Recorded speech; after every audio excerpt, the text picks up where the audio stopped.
May the words of my mouth and the meditation of mine heart be acceptable in your sight.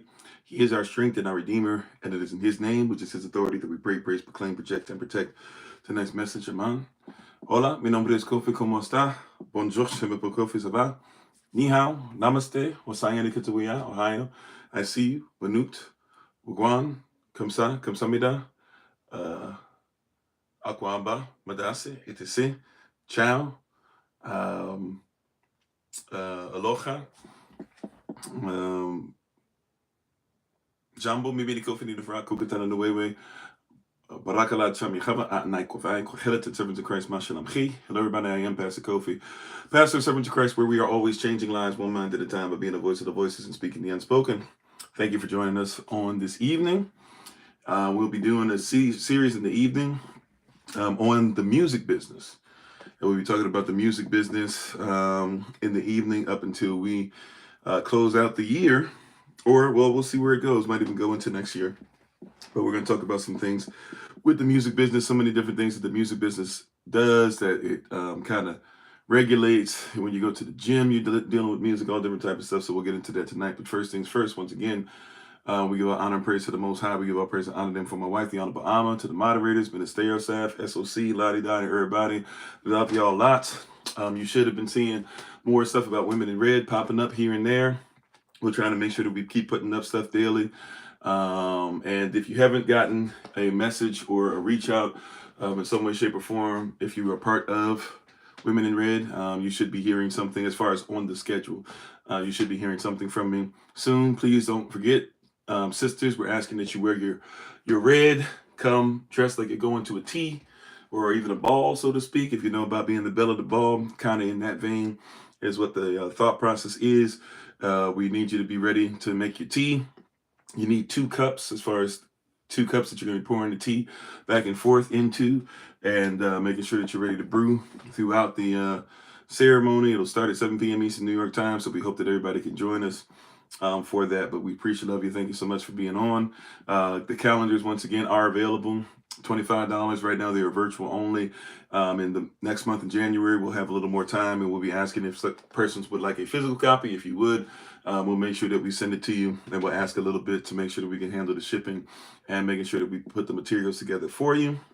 But we appreciate, love you, and thank you so much. A quick thing I've been messing up with Big Brother Thomas. Big Brother Thomas will be having the funeral and everything for his father. It will not be this weekend. I thought it was this weekend. It'll actually be the following weekend. So January 3rd will be the viewing on Friday. January 4th will be the funeral itself on Saturday. So keep them in prayer during that. And if you're somebody who's interested in showing up or would like to send something to the family or just send love, etc., we have more time than what we thought. So I apologize about that. I was on it though. Praise God. I was on it. We were going to get it there. But thank you all for being on. Appreciate, love you so much. Thank you for being with us today. All right. So we're gonna go into the music industry. We're gonna talk about some things. Music affects us in so many different ways, so we'll get right into that. Other than that, please, ma'am, please, sir, also check out, we're slowly but surely sending out information to make sure that we get everybody's information for the meetup for Memorial Day weekend. We're going to be meeting all day Friday, so you might need to get there Thursday or extremely early on Friday, but we're going to be meeting, I think it's May 23rd, 24th, 25th, something like that. But whatever that Memorial Day weekend is, Memorial Day, whatever that Monday is, that Friday, Saturday, and Sunday prior to it is when we'll be meeting up, going to the Bible Museum one of the days, going throughout the museums another one of the days, and one of the days going and looking inside, or looking at as many things we can look at, especially with the Washington, D.C. setup and the Congress building and stuff like that. So you should be getting some stuff like that. Also, too, those who are working on the stuff with us for the SOC Black Book, which basically is kind of sort of based on what we're doing with the Green Book. I know there's some persons kind of doing some other stuff too, but you're going to be working, if you're working in conjunction with this, we're going to have some more information for you all, but we already got some stuff together for that. We're just about ready to go. We're going to start getting some information from others. So we'll have some info for that. So just kind of keep your head to the ground. We might be asking some of the youth We already asked some to participate in such things as Watch Night and possibly Women in Red and other things like that. So we'd love for y'all, please, ma'am, please, sir, to be ready. We might ask for the youth, especially for Watch Night. It might be too late for Women in Red for some of you, but for a Watch Night service, we'd like for you guys to, if you're okay with it, we might ask you to allow your babies maybe to read a little something or do prayer or something like that, or introduce a speaker, etc. So we want to get them involved, as we've been talking about, make this a safe place for them as well. So let's go ahead and say shalom, peace, everybody. We'll say hello. We'll get ready to do our Bible pledge, and we'll jump right into this new series that we have based off of the music business or the music industry. I'm not sure which way we'll go with that, but we'll talk about that tonight. So this will be part 1 of this series. So let's say shalom, peace, everybody, real quick before we start. How you doing, Brother Cole, Sister Beck, Sister Dawn, Sister Anna? Thanks for being on. How you doing, Raymond? Sister Jessica, Minister Select LaCrystal, Brother Charlie, Minister Morel, Minister Tamara, Sister Knight. I think I saw Dr. T. Yep, Apostle Dr. Tamah. How you doing? Come on in, everybody. How you doing, Sister Michelle, Sister Monica? Everybody, come on in, come on in. Appreciate, love you. Thank you so much. How you doing, Dark Matter? Come on in, everybody. Come on in, come on in. How you doing? Let's see. Oh, Brother Warren. I don't know why I don't get that Warman723 is you yet. Please forgive me. I'm going to get that together one of these days. Hola, mi hermana Sherry. ¿Cómo está? All right. Thank y'all so much for being on. Try to catch as many as possible. If I miss your name, charge it to my head, not to my heart. How you doing, Sister Judy? Also, too, if you can... we'll keep Sister Judith, in prayer as her and the family are traveling and doing well. Hoping you're getting some rest. Everybody, come on in. I think I caught pretty much everybody on here. If I miss you once again, please forgive me. We are glad and thankful and grateful to have you all on with us. All right, we'll go ahead and do our Bible pledge, and let's jump right in. It's going to be completely Holy Spirit led in these next couple of days. I'll be honest, I've been studying, researching, doing stuff. I'm not sure where we're going to go or where we're going to start, but we're going to be Spirit led. Let's go ahead and get this together. Praise God. You can just repeat after me. This is my Bible. This is my sword. And this will I trust. For Yahshua is Lord. No sword of God shall ever be heard. For this is my Bible. And this is Yah's word. Hashem Yehovah. Amen, which is in Yehovah's name, his authority. Amen. Alrighty. So, music industry. Music industry, what we're discussing and what we'll be discussing for quite a bit. And a lot of stuff that goes with it. Music industry is all over the place, right? The music industry is in the gym. The music industry is during your workout session. The music industry is dealing with stuff even when you're listening to so-called urban music, gospel music, even Hebrew Israelite music, because that's becoming the thing that is. I was talking with Elder Alma about this. I'm starting to notice that now that it can't help but be accepted, and because we as Negroes always move the needle, therefore they have to accept it more and more. So you have to be careful as far as what's being changed and who's going to be putting out your music. Right, which is why we should always support each other and make sure that we do things, even including distribution and stuff down the road. So such persons as Brother Cole, Brother TJ, myself, slowly but surely, I'm trying to get more time to get back into some writing. I'm getting the itch again, finally getting time, doing some stuff with my son. So, that'd be nice to pull out and stuff and praying about it. Brother Vincent, of course, so many of us, obviously Dr. T has a gift, and Sister Deja has a gift. I don't know if she's trying to put anything out, but she got the gift. Brother Ali, the list goes on and on, right? I know there's some of us that even can harmonize and stuff. I think I've lost my harmonizing and singing days have probably gone behind me, even though I can teach some parts. But, we'll have to look at stuff, even putting stuff out within ourselves. But just doing all these different things. How you doing, Josh? I'm not talking about dating snow bunnies tonight. I'm talking about the music industry. But, before you worry about even the color of your skin, make sure first and foremost that you can take care of whatever it is, that you're worthy of somebody, that somebody submits to a mission that you yourself submit to. And then that's what submission is that submission. And then, of course, realize culture, belief system, and make sure you share values. If you can do that, then you can start worrying about some of the extracurricular stuff. But if you're only stuck on that part of it, right? Now, if you're saying because of that, you're assuming they have a culture, that's something different. But once again, tonight, that's not what we're talking about. Praise y'all. So we do have Q&A, we do have other sessions, and maybe some other time we can talk about it, but not tonight. Alrighty. All right. But we're talking about the music industry. And so many different things tied into this. First things first, let's just go ahead and go straight to where, we're usually going to start on this. The music industry as a whole, or as a majority, if you will, is obviously more tied into the demonic than it is the righteous. Right? If we just start somewhere, how you doing, Brother Rodney? Let's just start in a place. How you doing, Miss Q? Let's just start in a place that's easy for us to comprehend, understand, all that great stuff. If you're going to speak on the music industry or speak on music business, etc., we got to admit that first things first, it's demonic as I don't know what. And it didn't just become demonic. Okay, because that's something we like to do too. Well, the youth, they're just, now it is getting a little worse, or it's getting more in your face. But this thing has been demonic since before somebody had such a thing called a record. This thing has been demonic since somebody could record it for you. This thing has been demonic since, before you had an organ playing, or et cetera, before you had a drum set. It's been demonic because the one who is over your music ultimately, because of the system, the system it comes out of is the beast. So if the music comes from the beast, the government organized by those that worship the Satan, then that means that the Satan is over your music. You got to check in with him ultimately, because he's the CEO, if you will, of the whole industry. Right? Now that sounds wild, but if you just, once again, do a little quick maths, so to speak. If I start and I realize, well, the devil is here, and then persons who worship him listen to whatever he says, and then the ones who worship him have made a system that gives him honor, and then there's a second beast who really is an antichrist spirit who makes sure that we keep looking at the beast, at the government, all the time in a certain manner, then it means that if I just keep going down the road, naturally, I get to a place to where it shouldn't be surprising that if you play certain records backwards, or even if you play certain things now, if you have the ability to actually stream stuff and then take what you're streaming and play it backwards, you'll get messages that are very demonic. Or if you're going to be persons of a certain ilk, whether that be Beyonce, Rihanna, Ariana Grande, Britney Spears, Lady Gaga, who's the one that was kind of sort of competing against Britney for a while? Christina Aguilera, all these different persons.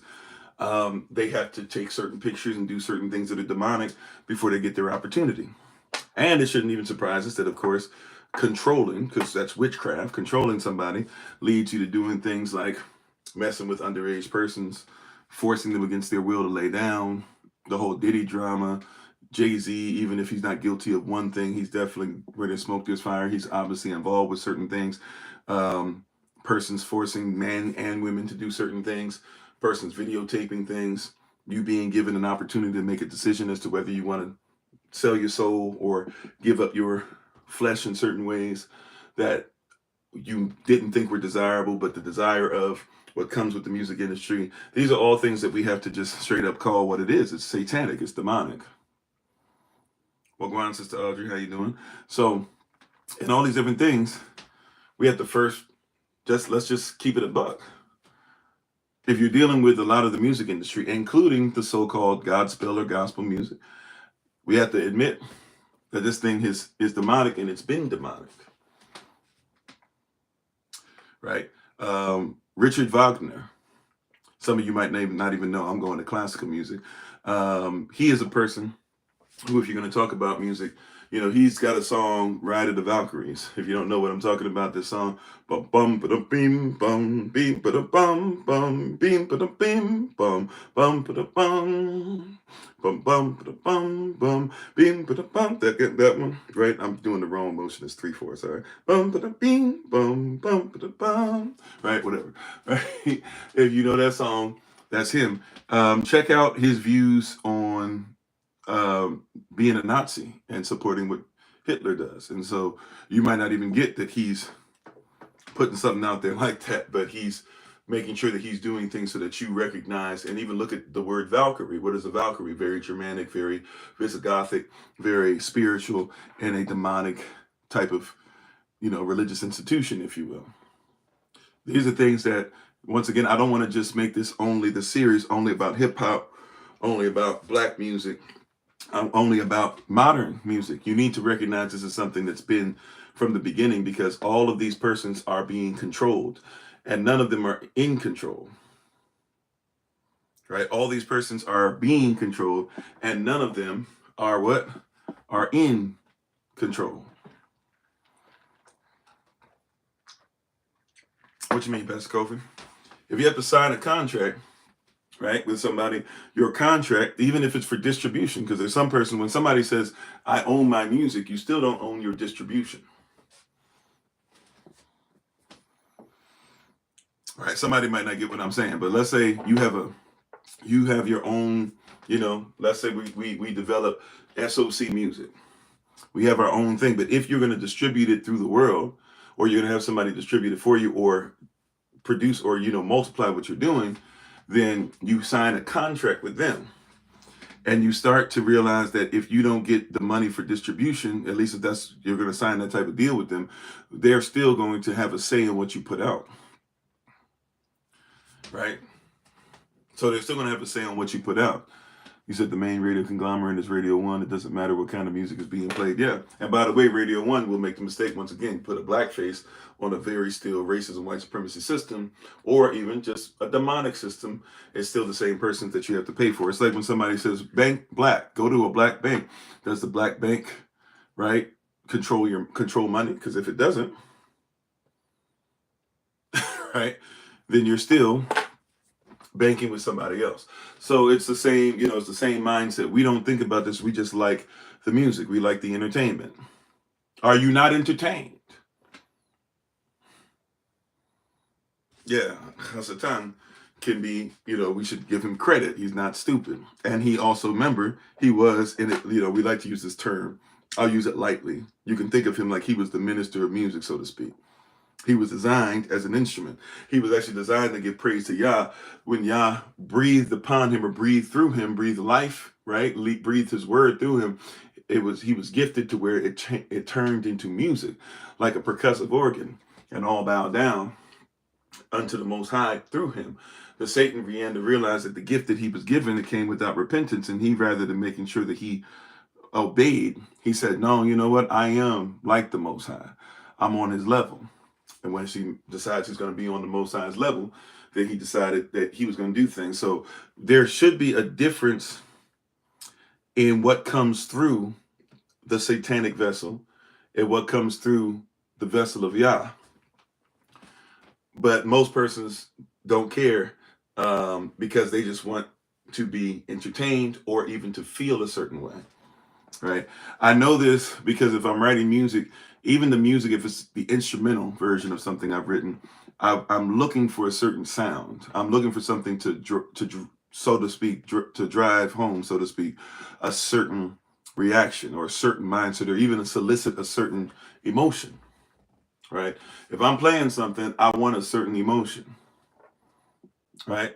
That's because whatever I'm going to put lyrically over it, the lyrics by themselves, I need them to be powerful. I need them to be great too, but the music should go ahead and lift up the lyrics.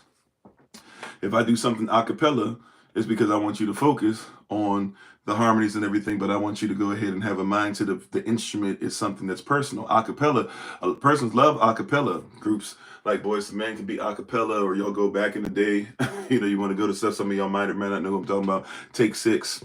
Right, or if you want to even listen to persons such as SWV and others from back in the day, right, when they're doing stuff a cappella and the harmonies, right, you feel a certain way just by the instrumentation. So if the instrument is the body, then you feel more invested. That's why a lot of you guys even like when they did this stuff like MTV Unplugged, because MTV Unplugged is supposed to give you like a more acoustic or natural sounding vibe. So now the nature of what's being played actually makes you feel like it's more for you, even if it's not. All these things go together, and we don't think about these things as far as institution. We don't think that literally you're not only institutionalized by what you're taught in school, prisons, all these different things. You're institutionalized by the music you listen to. Right?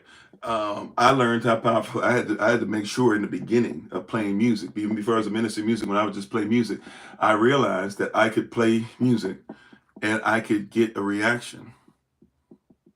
I realized that as ugly as I thought I was, um, just being honest, at one time, thought I was ugly. And as ugly as I thought I was, there was some sister out there who was listening and would see me play different instruments, go back and forth and stuff, and I could get a reaction. And she was looking for something outside of the Lord. And I wasn't even preaching yet. I knew I was called, but I wasn't going to accept it yet. And but you can get a reaction. As long story short is what I'm saying. And persons are more so concerned about the reaction, not necessarily making you connect to the Most High, and not even necessarily worried about you connecting to truth, because even music should reveal truth. You said you learn to know how inflection, deflection, and sounds create emotion, right? So I even, as a musician, I study even chords and how close. If the chord is real close, you might not even realize I'm playing part of the chord close, but if I'm playing it close, it's because I want you to be ready for a release. So once I finally spread everything out or put it on take something that's very, close together, you wouldn't even know what I'm talking about possibly, but like, minor chords, or even if they're somewhat dominant chords or whatever, but I'm mashing parts of it together. Part of your body is like this. And then when I land, you go, and you release. And so I'll even write the beat, trying my best, or, it's really not more than writing the beat, it's writing, composing. But as we would say, when you're making the beat, I'm even making the beat sometimes specifically because when I get to this lyric, I want you to release when this lyric pops up. This is all done strategically. If somebody knows what they're doing, and for the most part, persons aren't really putting music out and they have no clue as to the power that they have at their fingertips, or with their vocal cords, or with their foot, their hand, their fingertips, etc. And you practice for hours upon hours upon hours, knowing that so that you'll know what this is and how it affects you, because you look for your own voice even through the music. So even through the instrument I'm playing, every instrument speaks, right? You can have the same chords and speak country. You can have the same chords and speak hip hop. I can have the same chords and speak disco, right? But I have to study each language, right? I can have the same chords and speak samba. I can have the same chords and speak merengue. I can have the same chords and speak guanguancó. I can have the same chords and speak Afro-Cubano, right? I can continue to do those things, right? Your children play different instruments, praise God, right? And so in all these things, I'm just trying to say, as we get ready for this, all these things are done on purpose. Nobody, all the stuff that just says, I want to give persons just something to bop to. It ain't played just for the bop. You're not going to bop if it's not strategic. There might be somebody who all they know is to sing the lyrics and to sing what they've been given. That's cool. I'm not bad at it. Like Whitney Houston, some of the best stuff you've ever heard. Ain't nobody really thinking about somebody else wrote it for her. Michael Jackson wrote a whole bunch of stuff, not just for himself, but for others. Prince, same thing. I mean, you're seeing these persons, right? But all these things are strategic. And one of the first persons you're trying to please or trying to even impress the message upon in your playing is you. So when somebody says this stuff is random, this is not random. This is strategic. I want to get this point across tonight, because even if it doesn't seem like we're going anywhere, going that deep, it's important when setting the foundation for this series we're going to be doing, that no matter, and we'll talk even stuff about Kendrick and Drake, and we'll talk stuff about, J. Cole, and we'll talk stuff about, so whoever your favorite artist is probably will be mentioned in this somewhere, including even the Aretha Franklins. We'll talk about Mother Thornton. We'll go back there. We'll talk about Chuck Berry. We'll talk about the Beatles. We'll talk about, Michael Jackson, Prince, etc. We'll bounce around to quite a few places, but the goal of this series is to get you to recognize the power of music, and also the evil that music possesses, and even to try our best to try and teach some things to help you to see how to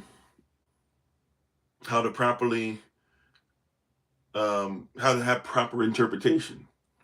Because I think that's something that we don't teach. We talk about all these things, but the Bible does discuss, even in the Ephesians series we just came out of, that we should make sure that we are listening to spiritual songs, that we are involved with the proper hymns, and that we're even reading Psalms, feeding our mind correct things in the spirit. So that means you need to be able to interpret not just what's going on in the written word, but even in the sung word.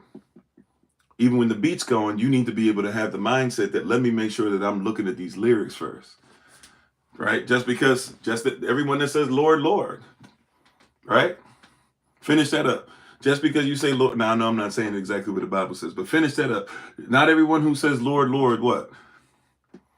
And there's one of the mistakes that we make. Hey, somebody in the music, they say Lord. Even persons who are not into who are into so-called secular music and way into secular music, all they got to do is say Lord, Lord, or they hit you with something about God or whatever, and next thing you know, we just give them carte blanche. But yeah, not everybody who says Lord, Lord will enter into the kingdom. Just because you can say Lord on the thing, just because you can get up and accept your award and say that you give thanks to the Most High and all this stuff, doesn't mean that person's getting into the kingdom. So we have to actually talk about this, because music is one of the things that not just is messing us up, but let's be honest, the generation that's coming up, right? The stuff is more blatant, and persons are willing to sell their soul to make it. And everybody doesn't recognize that everybody is used. I don't care who you are. I don't care if you're Jay-Z or Beyonce. Fine, you might be able to tell other persons what to do, but you're still in the middle of it.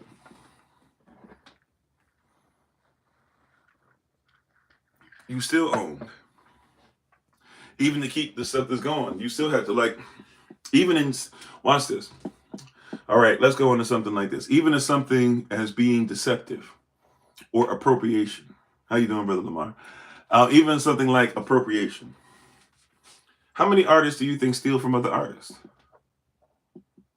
Now, I'm not saying that somebody shouldn't be able to give homage or homage to somebody by saying, like, I'm going to go ahead and remix it, or I'm going to use a beat or whatever.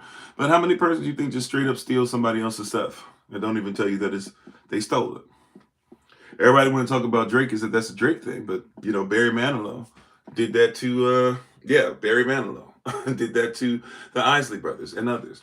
You know, if you're looking at Beyonce's infamous for being sued by artists black and white alike, hip hop, R&B, or otherwise. Infamous for stealing dance moves. Like that song, do some research. That song, All the Single Ladies, we might have to do something on Patreon, because I don't know if they'll let us do it.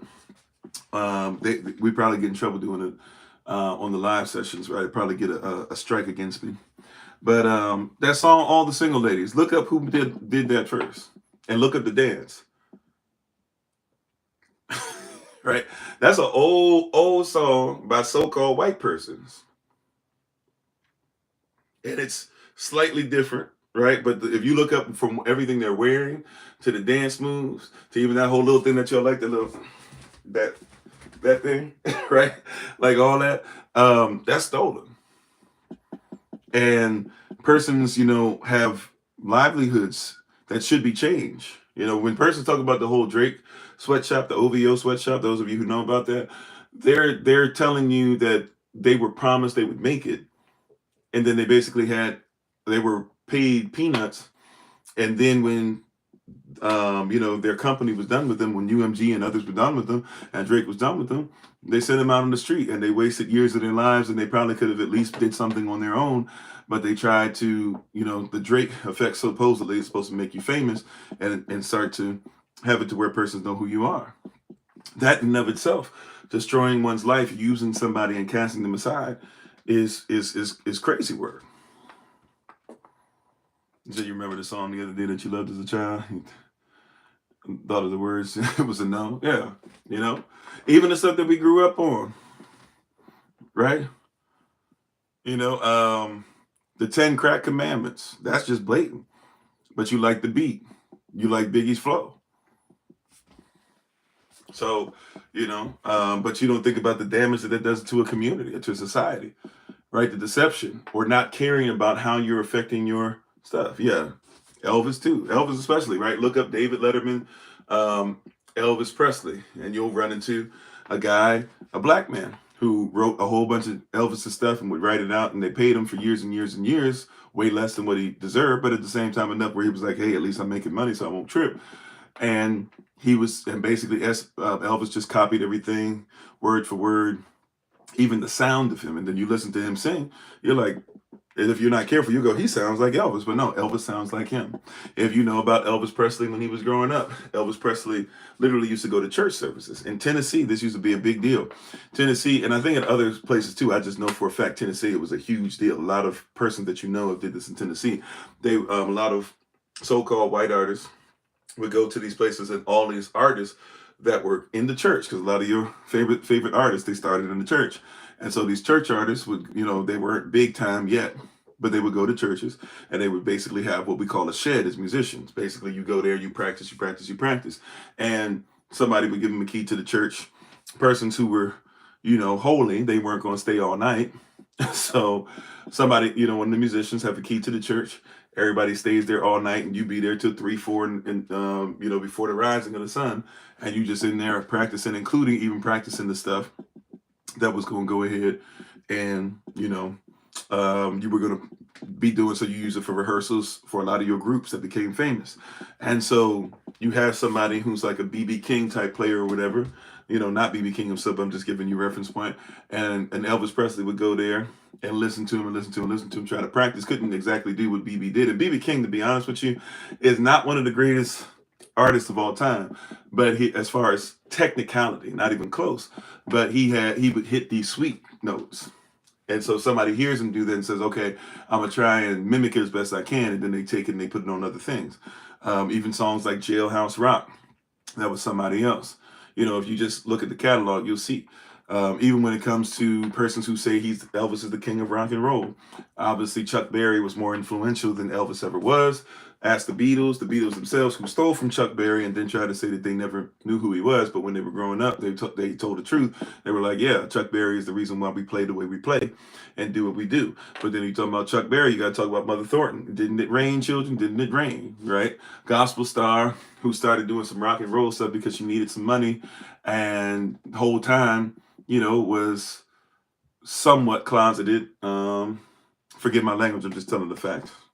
Somewhat a closeted lesbian. But you let it go because she sold stuff, and a lot of cats in the South especially, but really, all over the country. She was, she used to headline things. If you saw somebody like Louis Armstrong, even Ella Fitzgerald, who is probably my favorite singer of all time, is, to be honest with you, in any genre, she could sing anything, right?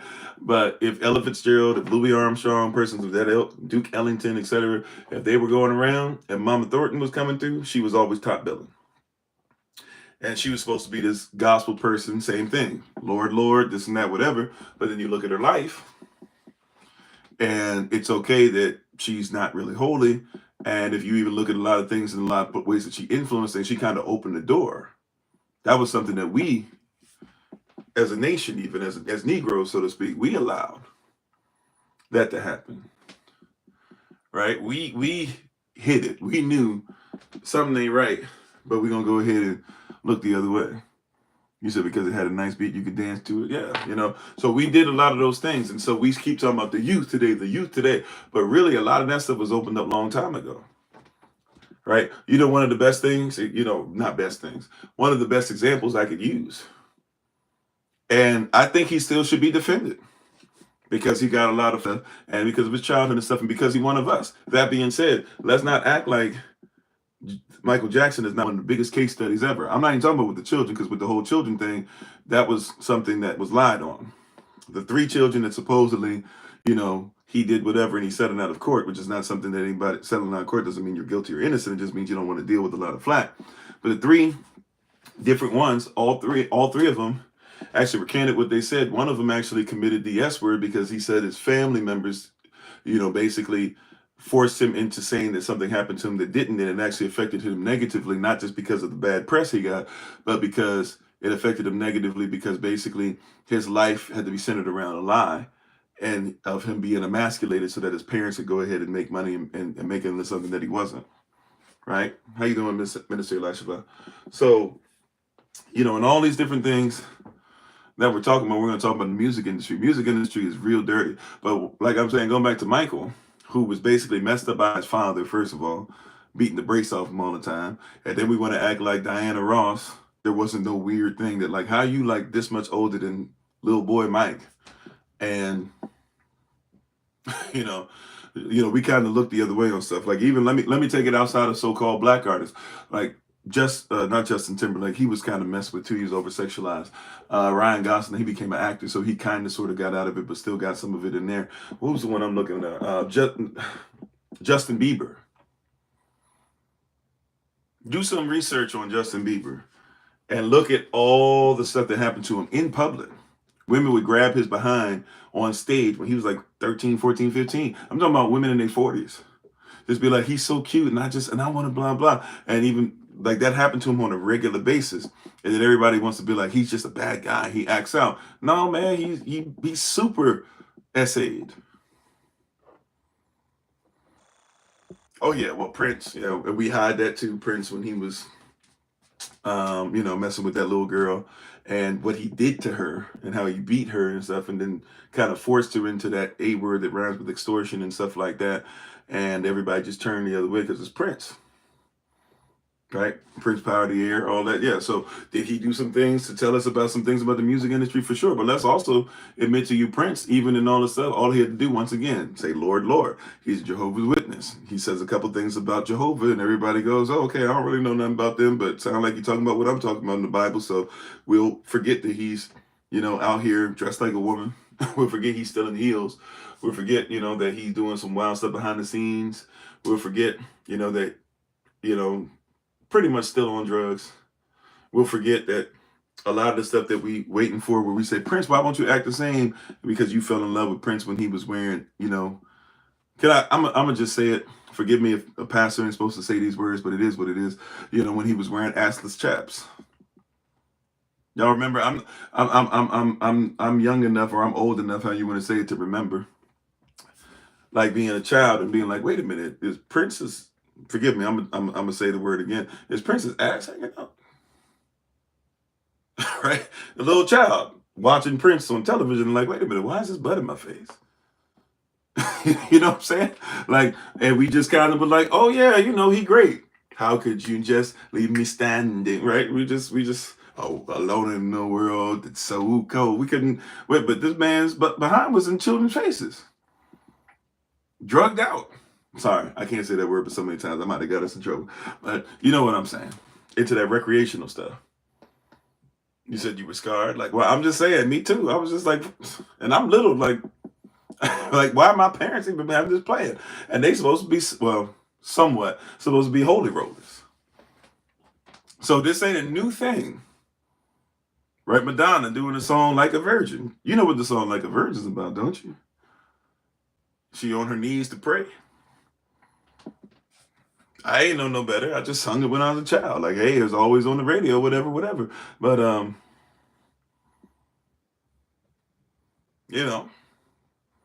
now you could say that song has some value because there are some uncomfortable truths she's talking about, but that song was right up in front of you, and we don't talk about that. We don't talk about all the sexual songs that were on there, on the radio and stuff that we were playing, that were being played in front of us, and that were altering our perception of what was all right and what was moral and what wasn't.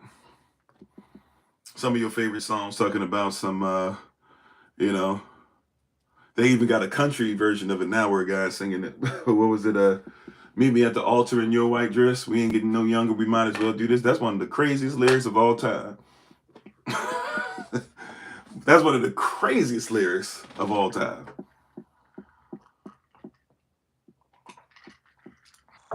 That stuff shapes you. And we keep forgetting that, once again, who's in charge of it? Yeah, that lyric just says to you, you laughing. That lyric right there, that's crazy work. And I didn't even really comprehend how crazy it was. It took like about 7-8 years ago, and I was listening to it, and I was like, wait a minute. I was like, we ain't getting no younger. That's the reason. Piece of my love, all that, yeah. But going back to Michael Jackson, MJ, and I still will defend MJ because there's a lot of lies that are told about him or whatever. But one thing we can't do is act like we didn't turn a blind eye to that man, changed into like a whole nother human being. Not by his actions, so to speak, right? But by the way he looked. Right? And didn't think to ourselves, how wicked is the music industry that this handsome little boy who became a handsome young man, and everybody wanted to look like Michael. I was talking to my wife about this the other day. I I swear to you, and as feminine as he acted, that red jacket he had.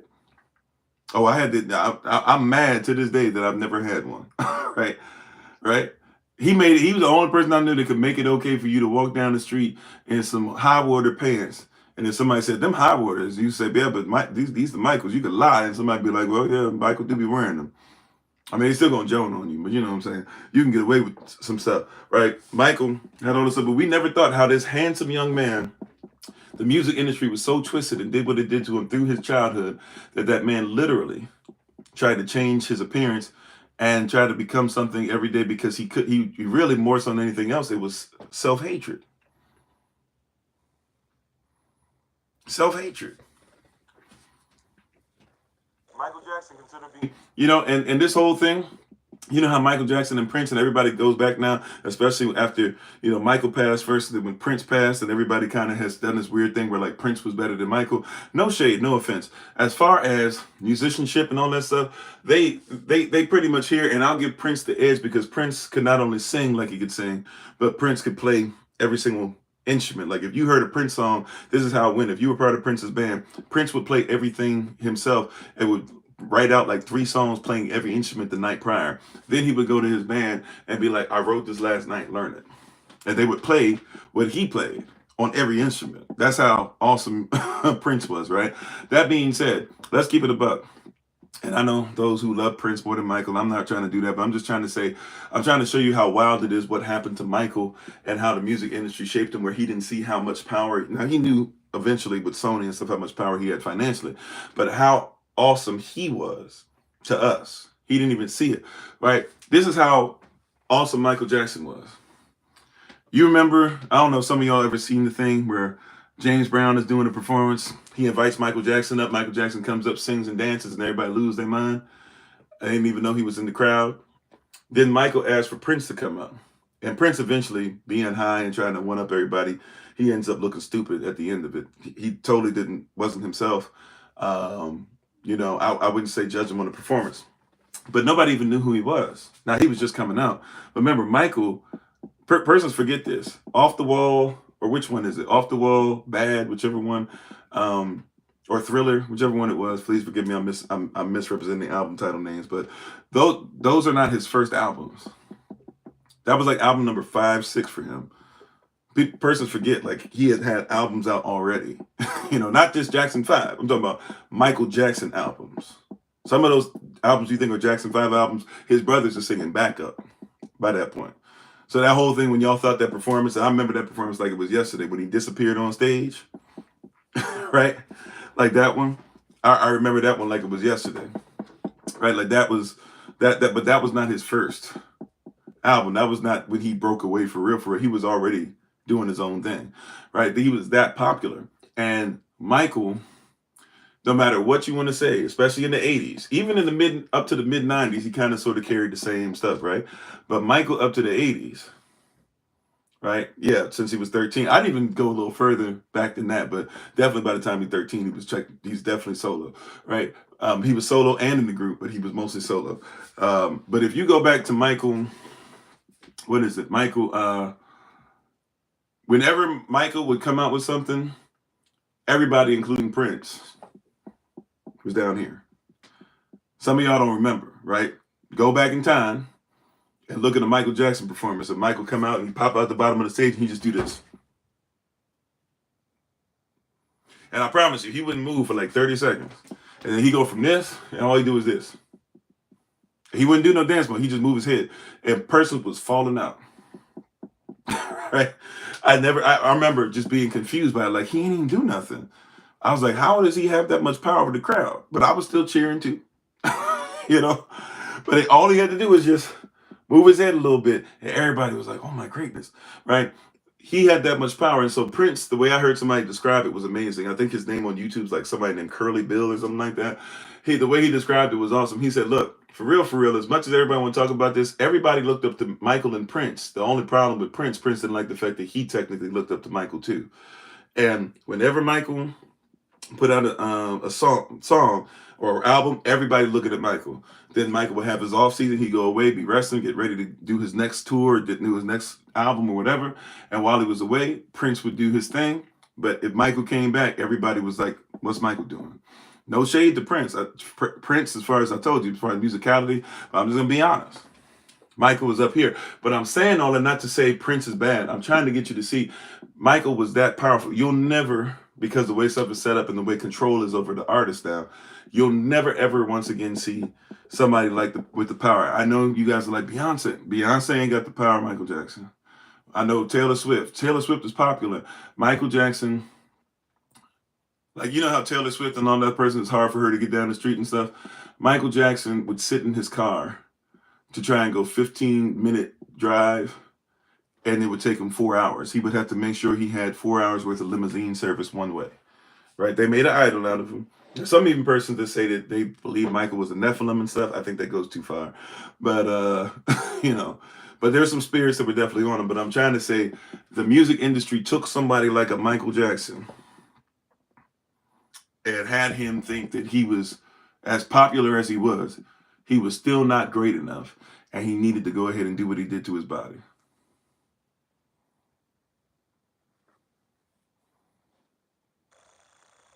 That's what the music industry does. Is they'll have somebody who you think is all that. Beyonce getting stuff done to her body. A lot of y'all thought Beyonce was fine the way she was. She never really, you know, well, I'm not going to demean anybody. But long story short, a lot of y'all think she was fine the way that she was. But in her mind, got to get the work done before she got older. This ain't she got older trying to keep up, right? A lot of y'all think Jennifer Lopez fine the way she was. Got to get that work done, right? Ice Spice, a lot of persons liked her body or whatever. I don't know. I don't even know her songs, but apparently she was supposed to be big in 2023 or whatever. Came up in 2022 or something like that as well. I don't know. Now all of a sudden she's been, it seems like allegedly that she's either on Ozempic or something like it, and now she looking frail. She looking like she gonna fall apart. But I'm sorry, babe, did I see you on? I think Elder Alma's on, right? My wife. Yep, there you go. The Honorable Alma. As always, you can check her out on TikTok, YouTube, her website, and Pinterest at Bloom and Flourish. Not A&D, the letter N. Bloom and Flourish. She is a healer, herbalist, chemist, and biologist by degree. Right, so I'm not going to be using this platform when we talk about music to obviously gossip. We're going to talk about some evil that's inside the industry and how we need to be aware of what's going on. There's too much music in your life for you not to realize the spirit behind it. How you doing, Dimmy? You hear what I'm saying? How you doing, Brother Craig? Thanks for the love. Right, you hear what I'm saying? There's too much music in your life and you don't comprehend the spirit behind it. There's too much music in your life and you don't know that you push the needle because everybody's following your lead, no matter what genre you're listening to. Stop talking about country music ain't for you. You made country music. Stop talking about, oh, I'm not into that merengue stuff or any of that Spanish stuff or whatever. You made it. Stop talking about, I'm not really into classical music. You created it. You know, the piano's created in Africa. And it's got ties to, because it's a percussion instrument. All they did was put strings on a marimba, basically, or on a xylophone, basically. That's what a piano is. And it was made, the first ones are African. You play the strings that are a certain length. You would actually take a hammer. Like they take hammers now, you take a hammer to the strings. Now when you press the lever, if you will, or the button or the key releases the hammer. That's all you're talking about, right? You made that. You made classical music, right? Even somebody such as Mozart. Mozart is you. Mozart was known as a Negro. He was known as somebody who had nappy hair. He was known to have Negroid features. But he, just like a lot of other persons, realized early in life, they don't really like them features. So sometimes you lie about your features, including when you get somebody to paint your portrait. But look at how they describe Mozart. Look at how they describe Beethoven. Mozart, you can maybe say maybe not, but Beethoven straight up. They said straight up. Those pictures you see with the straight hair and all that stuff or whatever, that's not how they describe him in person. And if you look at certain pictures, you'll see him darker and you'll see his hair kind of do some things that you like, that kitchen, that kitchen kind of familiar, right? those of us who had the fro and stuff before just had a little bit of hair. You got that kitchen back there. That kitchen looked kind of familiar. I'm just saying, right? You can tell. Like, this ain't music, but you guys know, y'all should know Macho Man Randy Savage, right? Snap into a Slim Jim. If you don't know, I'm talking about the guy who used to say, "Ooh yeah," that guy, and used to do this with his fingers and all that, right? That was my boy when I was in the wrestling back in the 80s. But Macho Man Randy Savage, you look at his hair. His hair kind of, when it gets sweaty, it kind of do some things that your hair only do when it's sweat. You know what I'm saying? And so you be like, huh? And you do some research on his parents. You're like, he might have a little something. And your boy Macho Man here, it's not great or anything, but he actually has a rap album. So speaking of music, he actually has a rap album. And I'll say it like this, for the Macho Man who you wouldn't think would be into that stuff or whatever, it's all right. Like, it ain't nothing, but it's kind of all right. You listen to it like, huh? He got a little bit of rhythm, a little bit of flow. So there's some stuff out there y'all wouldn't even really think about or realize. But once again, in the music business, he's not supposed to, or in wrestling business and entertainment, you're not supposed to, harp on your blackness in certain industries. So he can't be who he's supposed to be. Even was an athlete, by the way, played baseball. A lot of persons don't know that. But anyways, I'm getting off subject. So, but when we're talking about music, we want to talk about how there's a lot of stuff that's working and a lot of stuff that's satanic, and the stuff that it does to strip families apart, to that entices parents to allow their children to be used. We'll probably end up talking about in this series Rihanna, and how Rihanna was literally forced, kind of kidnapped by Jay-Z, and kind of threatened. Parents aren't even in the country, I believe, at the time, but definitely weren't in the building, weren't in the room, and she couldn't leave until she basically was owned for like the next 4 or 5 years, however long the 360 contract lasted. And whenever she's asked about it, she doesn't like to discuss it. Sound like somebody that's kind of abused, even if we ain't talking about SA, still abused and forced. This is normalcy, right? It's a very satanic business, and pretty much anybody, including even, we don't like to talk about it because we'd have to be honest about it. I don't even know his name. The guy, not Kirk Franklin, right? He doesn't sing. He talks through all this stuff, and he's known for having slower songs. I think he got 1 or 2 fast songs that he's popular in so-called gospel music. But whatever his name is, I don't know his name, James something. I've never been a big fan of his stuff, but he has some things. I don't remember his name, but some of y'all might remember him if I say this. Isn't he, or not? Isn't he? James Fortune. I was about to say it's James something. Thank you. All right, so I was in the ballpark. He was abusing his children and his wife, and beating them down and doing stuff to them and forcing them to like beating them in the bathtub or something like that, or beating them down and then putting them in the bathtub and making them have to have water put on fresh wounds or something crazy like that. Wasn't that him? Wasn't that him? And that's just kind of like, that came out. That was something that came out. The news was in gospel, so-called gospel circles. And then this all of a sudden out of nowhere, everybody done forgot. These are some of the persons that are there. This is a spiritual thing. Persons who are that controlling. It's not just in the secular. This is stuff that happens, and nobody wants to talk about these things. And and can I say something? I'm not gonna go quite to the level of saying they Diddy parties like Diddy did, but look, if there's a P. Diddy in the secular, guess what? There's a P. Diddy in.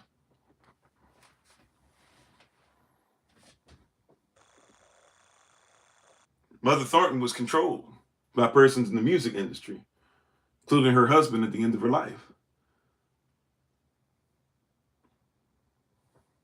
Nobody want to talk about that though. Controlled, left to be sick to the point to where she lost her leg before she passed away. Diabetes and stuff. Was trapped in the house. Husband was glad he could control her. She didn't even really like him like that, but she was trying to just have a husband and try to figure it out, especially at the end of her life, because she didn't want to be dealing with sin anymore, but at the same time, she was having little flings on the side and stuff like that. Nobody want to talk about it. Nobody want to talk about James Cleveland. That's why I said you got to decompartmentalize, or you got to be able to compartmentalize rather. You got to be able to, yeah. He got some bangers. I ain't gonna hold you. The gifts come without repentance. He got some bangers. Let's not trip. He the OG. That being said, though, if you was hanging around James Cleveland, or you deal with any James Cleveland disciples, realize there's a certain spirit that's on them. And we let it go. And think about how many ministers of music or how many singers, male or female, we usually talk about the males only, but we know the male ones, but if you stick around the so-called gospel arena long enough, you're gonna find out secrets. Some of them are ones that you know, some of them that you don't know so much. And I'm not really in it. I never really got to high levels. I got to play with or for some, but a lot of them. And if they're all dealing with a lot of, well, let's just call it what it is. They're dealing with homosexuality. Guess what? We don't think about the fact when they were growing up and they were younger in the church and person saw talent and stuff like that and were attracted to the gift that they had, that they might have done some diddy stuff with them. How you doing, late coming? Appreciate you. Yeah, we got to let that veil off the industry. We got to let you know there's a lot of spiritual stuff that you're dealing with this stuff, right? We got to be honest about this, right? That when you're listening to this stuff, there's a spirit involved, and a lot of it is satanic. I know some of y'all don't even believe in Hasatan, but it's satanic. There's a lot of it. It's satanic. It's designed. It's designed by persons who are anti the Most High, right? And if you have no morality, or you have no morals, no scruples, if you will, if you have no morals, then guess what's going to happen? Then you're going to make sure that you put out in your business, it's going to be a reflection of you. If you lack morals, guess what your music lacks?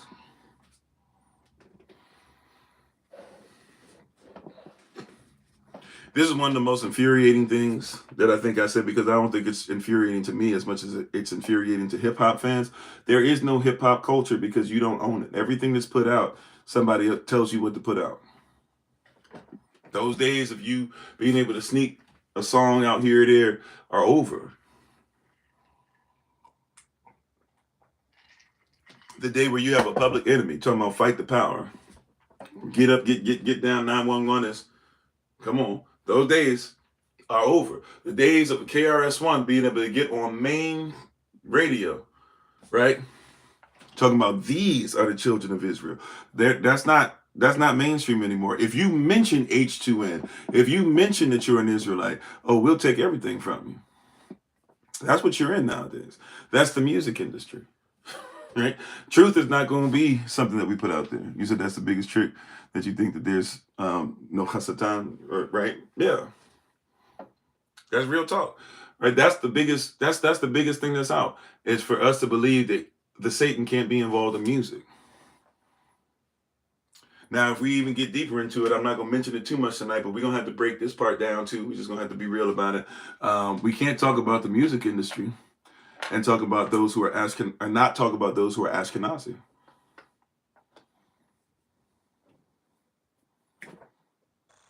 What is Jimmy Iovine? You even know who that is? Maybe, maybe not. But what is Jimmy Iovine? What is Leor Cohen? What is Lucian? What is Drake?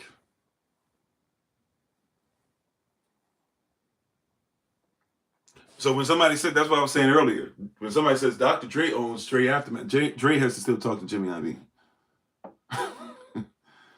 Right? The beats alone can be demonic for sure. You said, wait, not Kendrick Lamar, he's the best that's ever done it. Well, Kendrick Lamar still is with is still with UMG for publishing, right? Even though he has his own label. That's why I'm saying. And by the way, Kendrick Lamar, yeah, you can say he puts out whatever. But yeah, he's dealing with the same company that Drake is. And by the way, Kendrick Lamar has certain, like, watch this. Have you ever listened to a Kendrick Lamar song? Like, I'm not a fan of anybody, because a fan is a fanatic. But I don't know if I guess I'd say I'm a supporter of Kendrick, but I listen to Kendrick stuff. Kendrick himself will tell you, hey, I'm not a hero, I'm not blah blah. And I would say you definitely got to put him up there, no matter what your feelings are. He probably in the top 5 bare minimum, right? whether you believe he's the best rapper of all time or not. He definitely can flow. That being said, have you ever listened to a Kendrick album and there's some parts of the album that are just taken out? And I know Kendrick's very artistic, but that's not always his call. Well, Drake didn't sue him, but yeah, Drake took certain legal actions to see if he can get information from UMG. He can't sue Kendrick because if he tries to sue Kendrick for defamation, right, you notice he never sued Kendrick for defamation. He tried to sue UMG. UMG is who he's trying to have the power struggle with as far as trying to get a new contract. So that's, it really has nothing to do with it. In his mind, he can't lose.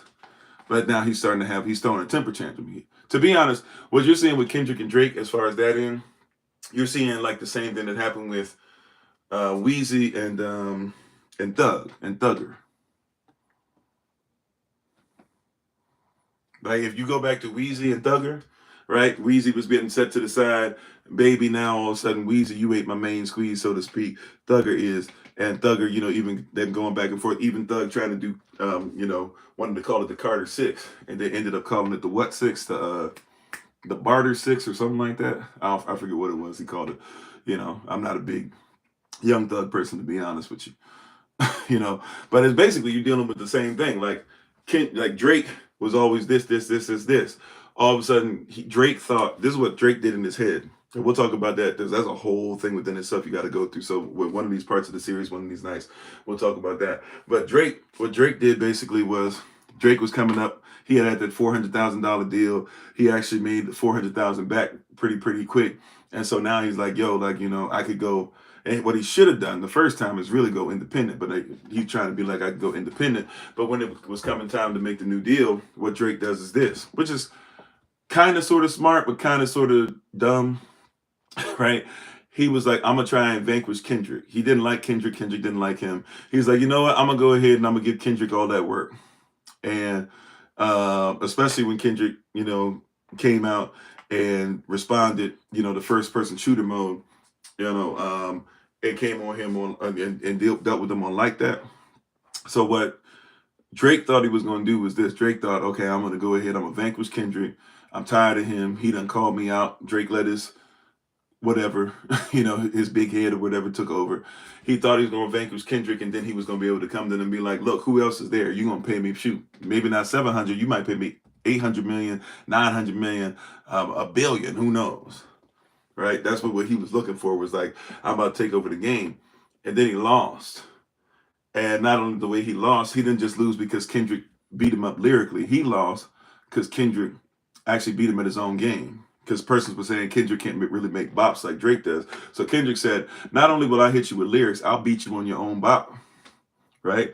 Like persons are saying I can't make no hit songs and stuff like that, even though obviously he was. If he's winning the albums or the awards he's winning, he's actually won more awards than Drake. Right? But, at least recently. But, and all those different things, it's like, okay, I'll beat you with the bop.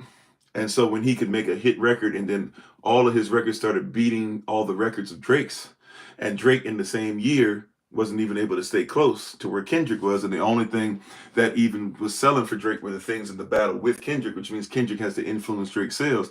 You started seeing like the Weezy thing. Drake, who's under Weezy as well, right? Weezy starts going away. He ain't getting no stuff. The record companies, the persons who were over him, they kind of slowing down his stuff and being like, well, we ain't giving you the same play like we did. And then Kendrick's up here. Right? Kendrick being highly intelligent, being able to do stuff or whatever, I don't think Kendrick once again even notices, because Kendrick's just like, whatever, I'm number one, you not. I don't even think, and that's one of the things that happens in the rap game or in the music game, is persons are thinking, oh yeah, they just doing this because they love me, this and that or whatever, or it's God's will or whatever.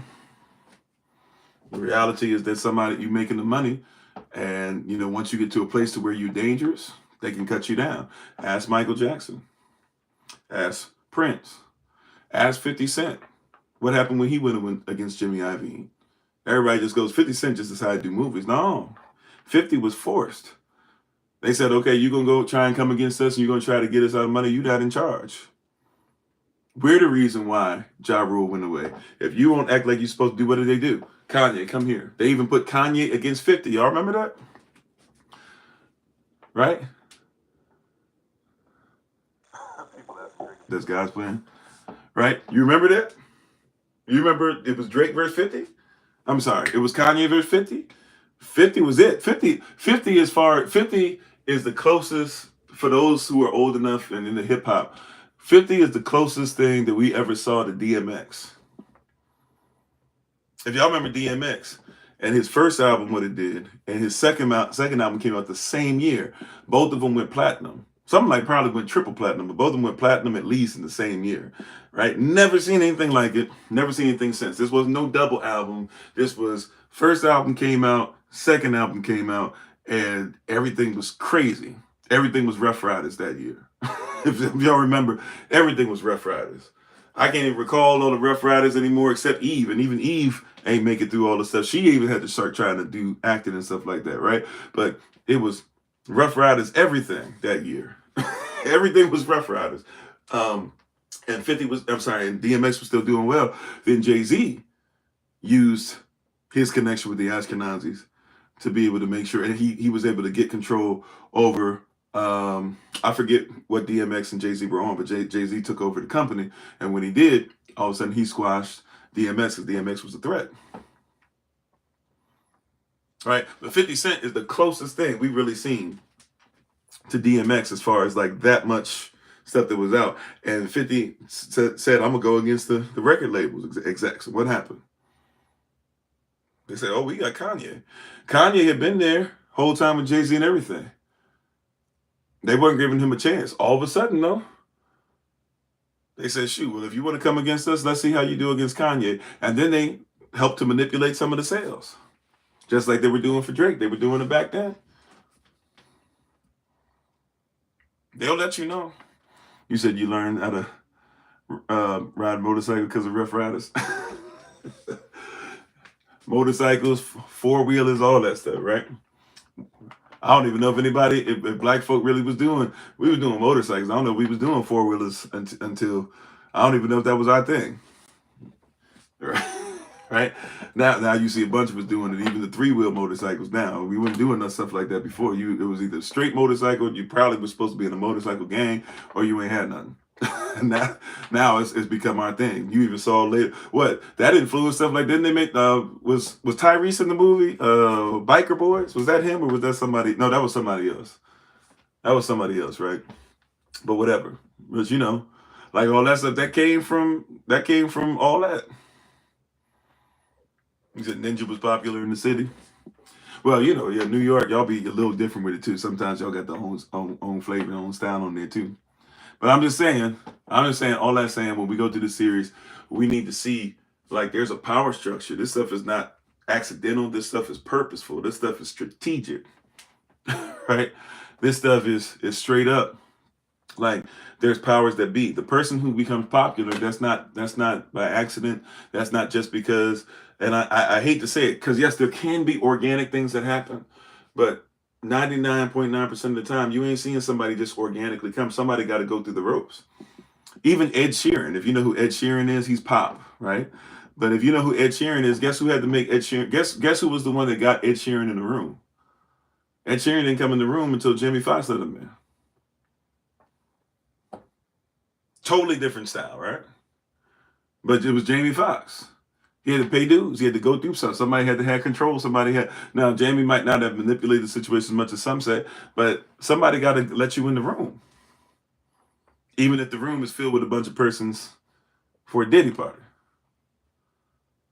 Somebody got to let you in the room. Somebody got to control you. Somebody got to have you sign that 360 deal.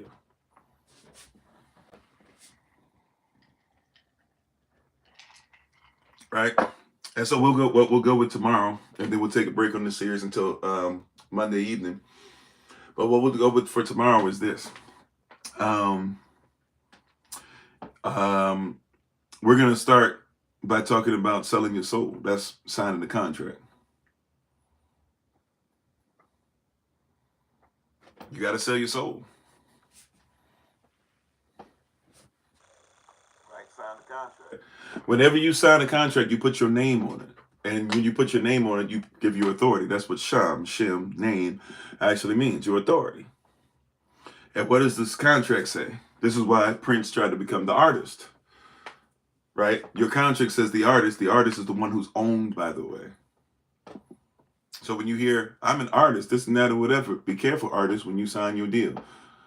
Prince, right? Remember, he famously went away from being called Prince, and he made the album, and he made the symbol his name, and then he put slave on the side because the artist is known as a slave. That's why even in the OVO sweatshop, they slave out. They could become stars in their own right, but they think that Drake's going to get them somewhere faster, and then he just trips all the music and stuff and all the flow. He makes it his. This is why you guys don't know Drake's flow, because Drake has no flow. He just takes from other persons, and they become his slaves. They make music for him, money for him, and then once he thinks, you ain't really doing nothing for me like you used to, you can go. But when you sign your name, and what does the contract say about the artist or the slave? It says that you sign away your image and likeness throughout, right, with all perpetuity throughout the known universe. Maybe even it just says the universe. If it was known, that's one thing. They might even say the unknown. In other words, what they're saying is, if we found a way tomorrow to be able to go faster than the speed of light and start a colony on another planet thousands of light years away, if you went there, you still couldn't own your own name or your own likeness. Now, this is stuff that we talk about spiritual. We'll talk about this tomorrow, but I just want to give you a heads up where we're going. Right? So, and we'll be on 8 p.m. Eastern New York time tomorrow for those that are joining us for the first time and might want to continue with us on these series. If not, we'll be making this a playlist on YouTube. So you can always go on YouTube and check out our playlist. It'll be known as the music industry or the music business. I'm not sure which one will make it yet, but this is part one. So I'm talking a little bit about part two, but what we'll go into tomorrow is even a lot of persons don't realize. So if someone owns your name, that means they own your authority. Right? This is why Dave Chappelle, until Netflix, and through some of his specials and stuff, he was able to get his fan base to kind of get his back. And Comedy Central finally gave his stuff back to him. Dave Chappelle even said, maybe I'll start a sketch show one day. But he was like, you know what? I couldn't call it the Chappelle Show because they own my name and likeness with all perpetuity throughout the universe. It's in the contract. He signed it. He signed away his name. That's his authority. And also he signed away his likeness. Now your likeness, that's a spiritual thing for you right now, or a spiritual thing you're going to have to learn about. You know why? Because if you sign away your likeness, what did Yahweh say? The Most High. What did he say? He said, let us make man. This is Elohim, Father, Son, Holy Spirit coming together, having a conversation. And it said, Elohim says, let us make man inside of our image and after our likeness. So your likeness is supposed to be after him.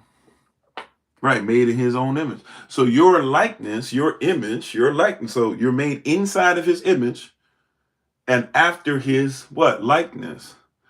That means you're supposed to follow what he follows. You're supposed to have the morals that he has, the scruples that he has, etc., right? You're supposed to follow his likeness. But if you give away your likeness, then that means that who are you like? You can only be like who you have submitted to. And a lot of persons, they submit or sign away their likeness to demonic entities, even if they're demonic entities wrapped in human flesh, or using human flesh, or possessing human flesh. So what they say is, I sign away my likeness. I sign away what makes me like the Most High. I sign away my soul. It says it in the contract. Sign away your image. Who's your image? You're made in the image of Yah. Your name, your imagery, your pictures and everything, and your likeness, all owned by somebody outside of Yah. You don't own it, even. You're not supposed to try to own it yourself. That's Yah's. You do what Yah says, take ownership over your land that he's given you, and you'll be straight. But they say, give us your image, give us your likeness, give us your name, your authority, in all perpetuity, eternally, throughout the universe. You sign a contract. And this is how they, well, we'll go into it tomorrow. But I just want to kind of put that out there. We want to set the foundation right, because when we go through this, you got to know how this works. Some of you got children. Some of you got babies that's going to try and get in. Some of you going to try and get in the music business. Be careful. Be careful, beloved. If you be careful what you signing up for. I'm just saying, right? And be careful what these babies are signing up for. And obviously, some of this stuff goes into other places in entertainment, and some of this goes even including to these contracts that you sign for these jobs. However, we're going to be focusing on the music industry and making sure that we bring some of this stuff to light. So, prayerfully, this helped you with the foundation for this series. We'll do this again tomorrow, and then we'll take a break until Monday evening when we come back. Thank you all for being on. Preach the love. You keep looking on all these platforms for our Women in Red information. We'll start putting the Zoom information out on all the different platforms, probably late Friday evening, early Saturday. So as you guys know, sometimes persons come and try to mess with the stuff or whatever, so we make sure that we protect it best we can. But hopefully you got something out of it and you're seeing some things, and prayerfully this will help you. And even some of these lyrics now, when you listen to them, prayerfully you listen more carefully. We'll have one of these sessions where we just break some lyrics down. We've done a little bit of that before, but we're going to do some of that again. Right? And we're going to show you even what persons are saying, even some things are demonic, even some stuff in some of our beloved groups. You know, I love me, at least I thought. Well, I still do. I love me some Earth, Wind, and Fire, but there's some stuff that they putting out. Right? Parliament, you might like getting funky, but there's some stuff they putting out. You got to know what's in the lyrics. Biggie Smalls got some demonic stuff in there. Yeah, it was all a dream. But there's some stuff that's in there. Jay-Z talking about when he had a young girl, this and that or whatever. Rick Ross talking about how he, basically roofied the girl. I hope that doesn't get us in trouble, but that's what he did. So just saying, we be aware of it. This stuff is permeating society, and this music is what's raising some of your children. So just be aware. You have to stop. You don't have to stop singing it. I'm just saying, be aware of what's in it. Be aware of the spirit that's attached. And really, anything that we listen to, we should try to be aware of it. Sometimes, once again, you got to compartmentalize. You have to be able to watch certain things and still be able to chew the meat and spit out the bones. But even in that, let's start chewing more of the meat and spitting out more bones if necessary of things and trash that we don't have no business listening to. All right. But love y'all to life. You all take care. Continue to do great things. I shall see you all tomorrow, 8 a.m. Eastern New York time. We're going to start our series in the Rising for Shabbat, and we're going to use that to kind of take some bullet points and take some notes, and that's going to eventually turn into what we do for Shabbat officially here at SOC. So prayerfully you guys are there. A lot of it will be opened up for like Q&A. It's basically going to be Q&A for the most part, all the part of the series. We're going to do it from tomorrow all the way through December 31st. So take time out to ask questions, pull up certain scriptures, but we're going to talk about developing it here physically, virtually. How do we do it? How does it go along with the calendar? By the way, don't forget calendars are now available. If you'd like to get a $25 donation, you can get the virtual copy. We'll start working on getting physical copies out for shipping and handling and stuff in January. Don't forget Women in Red. Sisters, Women in Red, Sisters, Women in Red, and everybody, Women in Red support. Sisters, be in your best red. Make sure you're ready to have 2 cups to pour the tea back and forth into. Preachers, if I didn't, or anybody who's part of that night, if I didn't get back to you yet, please, ma'am, please, sir, know that I will get back to you, or I will get to you tomorrow. And once again, just look for everything to pop up regarding it. We'll have the Zoom link out late Friday, early Saturday. And look for your Google Calendar invites, of course, for all that stuff. So thank you all. Love you all to life. You guys continue to take care and do great things. We shall see you guys tomorrow, prayerfully 8 a.m. Eastern New York time on TikTok, Kofi_43, on YouTube, on Facebook, Clapper, all the other ones as well. And I'm on the podcast. So love you all to life. You all take care. As always, we give our honor and praise to the Most High. We give our praise and honor to him for my wife, the Honorable Alma, who lives a life that is able to be honored. As always, check her out on TikTok, YouTube, our website, and Pinterest at Bloom and Flourish, not A&D, the letter N, Bloom and Flourish. She is a healer, herbalist, chemist, symbologist, biologist by degree. Love you all to life. Take care. And remember, as always, family, that you are loved, you are necessary, you are majestic, you are fearfully and wonderfully made, and you, which is all of us working together, will be the reason why people who are in this system no longer have to be of it. Shalom, family. Take care. Do great things. Peace. Thank you.